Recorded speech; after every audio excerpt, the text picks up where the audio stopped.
नमस्कार दोस्तों, मैं पवन मेरे चैनल टेकी पवन में आप सबका स्वागत करता हूं। आज का टॉपिक है पोस्ट ऑफिस मासिक आय योजना, जिसे मंथली स्कीम भी कहते हैं, MIS। देखते हैं क्या है मंथली इनकम स्कीम। अगर आप सुरक्षित निवेश चाहते हैं तो डाकघर मासिक आय योजना POMIS या MIS आपके लिए सबसे अच्छा विकल्प है। अगर आप ज़रूरी खर्च के लिए हर महीने चाहते हैं कि आपको कुछ रकम, निश्चित रकम मिलती रहे, तो भी डाकघर मासिक आय योजना सही विकल्प है आपके लिए। मासिक आय योजना केंद्रीय संचार मंत्रालय के तहत चलाई जाने वाली एक निवेश योजना है। डाकघर मासिक आय योजना में 7.5% सालाना ब्याज मिलता है। यह ब्याज चेंज होता रहता है, गवर्नमेंट ऑफ इंडिया इसे चेंज करती रहती है। इसमें आपकी पूंजी सुरक्षित रहती है, साथ ही डेट इंस्ट्रूमेंट्स की तुलना में सबसे ज़्यादा रिटर्न देती है। डाकघर मासिक आय योजना FD की तुलना में ज़्यादा रिटर्न देती है। FD में कम ब्याज मिलता है और डाकघर मासिक आय योजना में ज़्यादा ब्याज मिलता है और मंथली भी मिलता है। MIS से आपको एक निश्चित मासिक आय प्राप्त होती रहती है। MIS में आप न्यूनतम 1500 रुपये हर महीने जमा करके निवेश शुरू कर सकते हैं।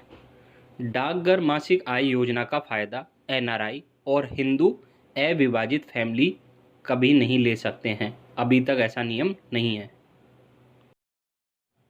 अब निवेश की सीमा देखते हैं। डाकघर मासिक आय योजना के लिए परिपक्वता अवधि 5 वर्ष है, अर्थात 5 वर्ष के लिए इसमें रकम जमा होती है। एक व्यक्ति डाकघर मासिक आय योजना में अधिकतम 4.5 लाख रुपए निवेश कर सकता है। नाबालिग के नाम से भी डाकघर मासिक आय योजना का खाता खोला जा सकता है, लेकिन ऐसे डाकघर मासिक आय योजना खाते में 3 लाख रुपए का मैक्सिमम निवेश किया जा सकता है। अगर आप डाकघर मासिक आय योजना में अपनी पत्नी या बच्चों के साथ जॉइंट अकाउंट खोलते हैं तो आप अधिकतम उसमें 9 लाख रुपए तक का ही निवेश कर सकते हैं।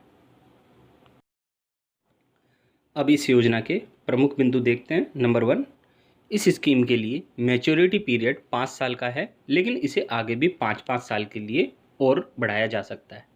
नंबर 2, इसमें अधिकतम जमा सिंगल अकाउंट के लिए 4.5 लाख रुपए है, और अगर किसी का जॉइंट अकाउंट है तो उसमें अधिकतम जमा 9 लाख हो सकते हैं। नंबर 4 पॉइंट, जॉइंट अकाउंट में अधिकतम 3 लोग ही हो सकते हैं और उनकी अधिकतम जमा राशि 9 लाख रुपए ही हो सकती है। 5वां पॉइंट, 10 साल से ज़्यादा उम्र के माइनर के नाम भी अभिभावक खाता खोल सकते हैं।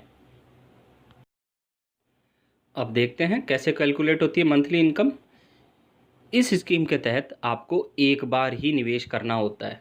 आप 4.5 लाख, 9 लाख रुपए, जितने भी आप मैक्सिमम लगा सकते हैं, एक बार में ही लगाना है आपको। निवेश की राशि में तय दरों के हिसाब से जो सालाना ब्याज मिलता है उसे 12 हिस्सों में बांट दिया जाता है, 12 महीने के हिसाब से। हर हिस्सा मंथली बेसिस पर आपके खाते में आ जाता है। जैसे उदाहरण के लिए कि आपको 5,000 रुपये मंथली चाहिए इनकम, तो कैसे मिलेगी। नंबर 1, इसके लिए आपको डाकघर में जॉइंट अकाउंट खोलना पड़ेगा। जॉइंट अकाउंट खोलने का फ़ायदा क्या होगा कि जॉइंट अकाउंट के जरिए आप उसमें 9 लाख रुपए तक का निवेश कर सकते हैं। तीसरा बिंदु, अगर मान लीजिए सालाना ब्याज दर है 7%, 7% है ब्याज दर, तो एक साल में ब्याज की रकम कितनी हो जाएगी 9 लाख की, 63,000 रुपये। तो हर महीने कितनी हो जाएगी ब्याज की रकम, 5250 रुपये। तो ये 5250 रुपये आपको हर महीने मिलते रहेंगे मंथली इनकम के रूप में। इसका निवेश 100% सुरक्षित है। क्यों? बैंक के मुकाबले पोस्ट ऑफिस यानी डाकघर में निवेश पूरी तरह सुरक्षित माना जाता है।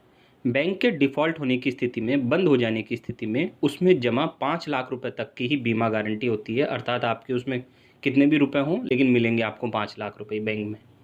यह guarantee deposit insurance and credit guarantee corporation DICGC bank ग्राहकों को देता है, जबकि डाकघर में जमा पैसों पर सॉवरेन की गारंटी होती है, भारत सरकार की गारंटी होती है। उसमें आपको जमा पैसा पूर्णतया मिलता है, 1 रुपया भी आपका बाकी नहीं रहता है।